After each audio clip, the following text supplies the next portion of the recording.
Breathe. If it wasn't painfully obvious what I'm mentioning, then you're missing out.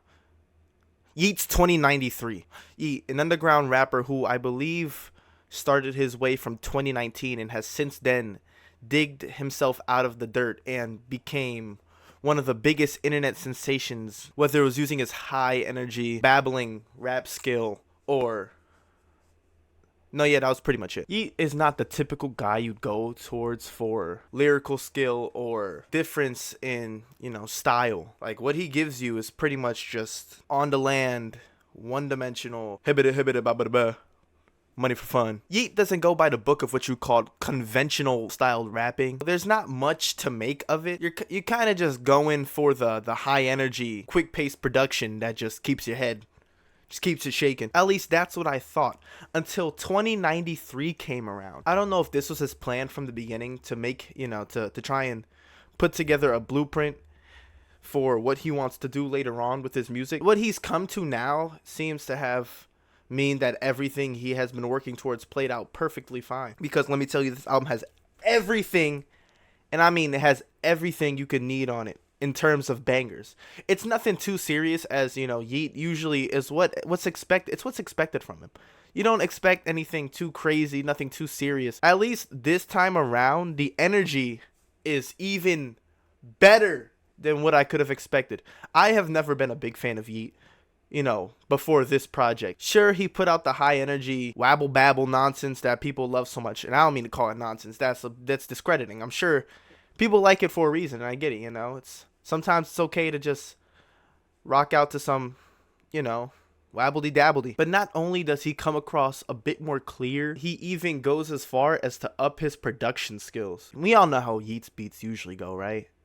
The classic like something out of like I guess you could say 2093 situation, right? It sounds a bit futuristic, a bit robotic. It's still the same case now, and it was the same case back then, but back then and now it's completely on a different scale.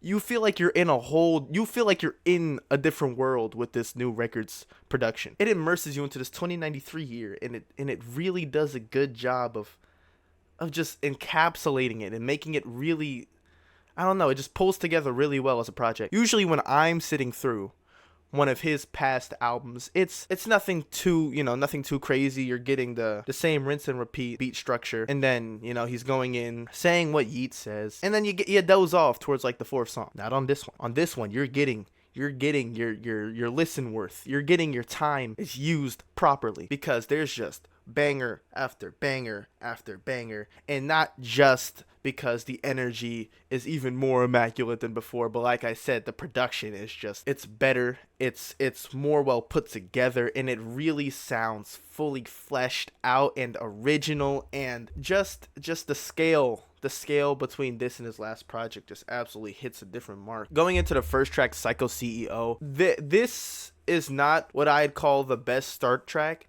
I know people enjoy it, but just not me. I think the energy he sets us in with throws me off a bit, and the production was a little more low-key. Now, we get into the second track, Power Trip. That's where I start to understand where the hype comes in, right? I've been wondering for days, dodging reviews, but I have been seeing people enjoying it. I'm like, wait, Yeat?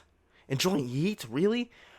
Going into the second track, Power Trip, I understand now. It starts off quiet like the first track, but this time it builds really nicely, and it's just so awesome. And then on this song is where we really separate the production from the boys to the men. It sounds like something out of a laboratory.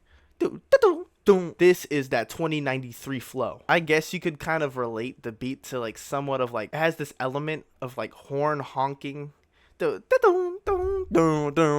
don't know how to explain it, but it was definitely a twist, and then it builds into something even greater. Then once you reach this point of full force, just distortion and horn honking madness, whatever you want to call it, it reaches a low point again, even quieter than before. He comes to this low point of like heavenly chime, wavy flows, and voice effects. Lets us know I'm pulling you in for something different. Because going into the next track, Breathe, I want to breathe, I want to breathe. Breathe has basically everything you can ask for in a club song, right? It's fun and mindless. It's The production is just so addicting and catchy and bouncy, and his voice on it, breathe, but I'm up. I want to breathe. It's catchy. That's all I can really say. It's a really catchy song. This is the perfect example of a fun song. You can just sing it with your friends in the car or something. It's just great energy. Great energy on that track. And as we focus more on Yeat, we get the track called Bought the Earth, which is definitely what I wouldn't call a club song, but more of personal growth. This is a perfect example of personal growth on this track right here. Bought the Earth goes into like, he tells a little story at the same time, talking about putting himself first while on this amazing road trip of a song. He pulls in this violin string like sound for the track, which adds so much to it that I never thought I'd see on a Yeat song. And at first I didn't notice it, but after listening to Bought the Earth, the exact picture clicked into my head, and I thought to myself, Rodeo? The track feels somewhat reminiscent of Travis Scott's Rodeo album. And not even that's, discrediting him either. It's nice. It feels reminiscent. It feels inspired. And if I know anything about music, it's that Rodeo is full of, banger production. Bought the Earth is really addicting and brings you into an atmosphere that you just can't get out of. As he just ends off the track, going into a high note, literally, rapping on a high note with these nice angelic voices in the background and the strings and just like, I don't think that was proper, but you know what I'm trying to say. And as I would like to try and delve into as many tracks as possible, it's not the easiest, knowing that there are 23 songs. And as you know, whenever there's a bloated album, comes a couple weaker songs with it that really do drop off your interest a bit. It's not possible when not even Kanye could hold together a album with over 20 tracks on it. And not even to say Donda was bad. It's just not possible to make a perfect album with over 20 songs. It's not too easy. Although some have done it. I won't say it's not possible. I think it's just hard to hold every song to a high standard when there's so many songs that might, outdo the other and make the other one seem weaker, if that makes sense. Moving towards the middle, we have Yeat and Lil Wayne's Lifestyle. And yes, I said that properly. Yeat and Lil Wayne on a track. Together. Just now. Working together, making a rap song. It's more of a darker cut. Yeat goes in saying his abrasive lyrics, and Lil Wayne goes in right after doing his lyrical thing. And while it is a solid track, I just think it is more of like a weird, standing point here in the album. Like it's a good track, but does it stand up to the vibe of everything else we've been hearing? Okay chemistry on the track. You're gonna throw me into an album full of club bangers, produced bangers in general, and then, the Yeat and Lil Wayne track is just a middle ground I'm not really looking to reach back into, considering it does kind of throw me off a bit from what I've been hearing in the first place. The track I Love is a more popular one. I can't say that I'd re-listen to it. It just feels like an overwhelming track that doesn't come off head bopping or anything. It just kind of just sounds a bit pandemonium, and his lyrics just don't bring me to this interest point where I can, really feel something from this track. Because realistically, he is saying things, but at the same time, it doesn't feel like I'm getting anything from this track. I love when you stand for me. I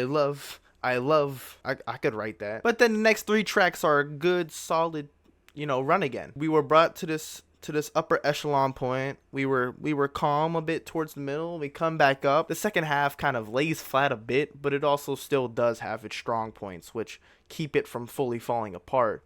But towards the middle again, we have the song Shade, which has this really nice distorted, you know how I feel about my distortion. The distortion nature is just always good for me. Sometimes it can be overbearing, but with Yeat just has that distortion feel to him, just that vibe. I don't even know how to explain that, but he just does. So you could imagine I really did fall in love with Shade in a quick, first listen. Now I could take the time to go more in depth on the rest of the tracks, like the smooth flows he brings to Familia, or Psycho Kane's, more darker, raw cut energy. But there's too many tracks to, keep mentioning everything. So we come to the end of the album, which is 1093. Now, if you weren't feeling the Rodeo energy before, 1093 is going to do that for you. The track just screams Travis influence, and I'm not even sure if he did get Travis influence for the album. I'm sure he didn't. But it just screams rodeo. But I love the track. He brings us to 1093, the exit track. Talks about he's leaving Earth. After listening to this album, it really does feel like you've entered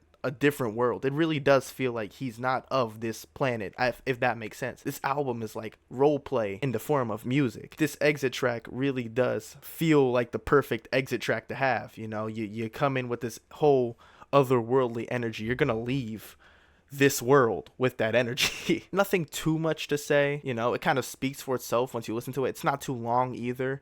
It's short, simple, to the point, and catchy, earwormy, distorted, grainy. All these elements used to create the perfect sounding goodbye track for us. After fully listening through this LP, the question rises,